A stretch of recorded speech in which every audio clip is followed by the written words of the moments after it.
Imagine you are on a deserted island with a suitcase full of $1 million in cash. You have stacks of $100 bills, crisp, clean, and smelling like ink. But there is no one else there. No shops, no services, no society. In that moment, the $1 million in your hands is worth absolutely nothing. You could use it to start a fire, or perhaps for some very expensive insulation, but you cannot buy a single minute of someone else's life. This reveals the first great secret of our world. Money is not a thing. Money is a social contract. It is a collective hallucination that only works because we all agree to believe in it at the same time. Have you ever looked closely at a banknote? It is just cotton and linen fibers. It has no soul, no flavor, and no practical use. Yet people kill for it, die for it, and spend 40 years of their lives chasing it. To understand your life and your finances, you must understand the mechanism. You must understand where money comes from, what it truly is, and where it is going. Because if you don't understand the game, you are not a player. You are the prize. In the beginning, we didn't have this illusion. We had the barter system. If I had a cow and you had wheat, we could trade. But what if you didn't want my cow? What if my cow was too big to trade for a simple loaf of bread? This was the problem of the double coincidence of wants.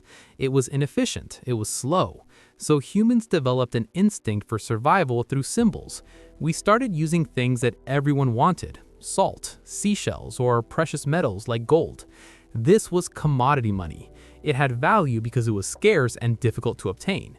If you had gold, you had the condensed sweat of a miner in your pocket. But carrying gold was heavy and dangerous, so the first bankers appeared.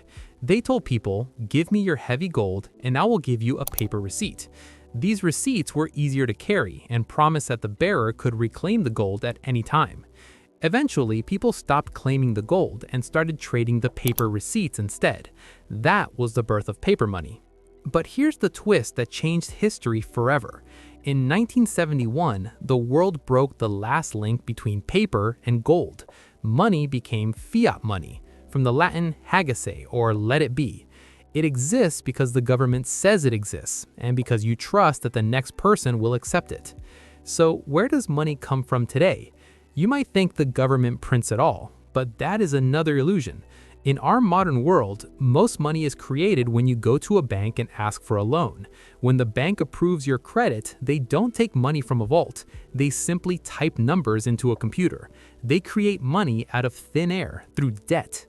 Your mortgage, your car loan, your credit card balance, that is the primary source of the money circulating in the world right now.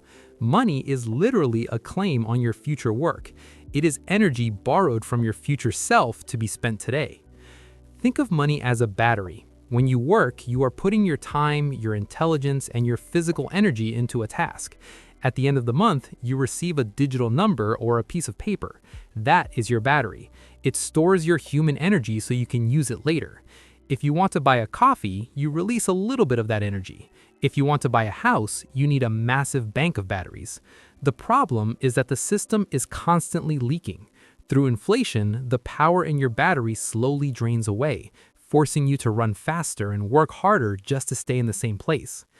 Understanding this gives you a perspective that most people lack. The system wants you to think that money is scarce, that it is a limited resource you must fight for. But money is infinite. What is scarce is your time. What is scarce is your energy.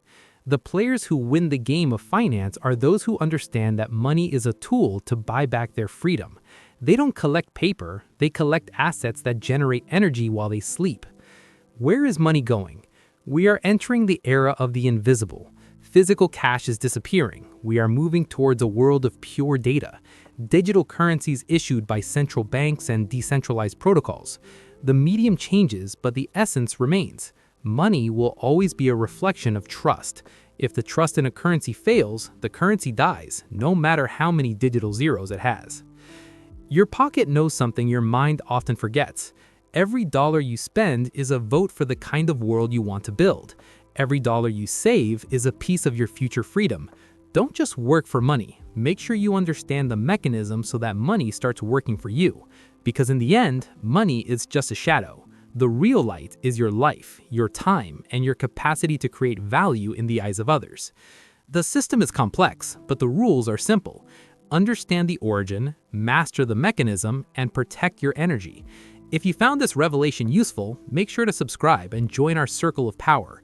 We are deciphering the matrix one coin at a time. See you in the next cycle. Bye-bye.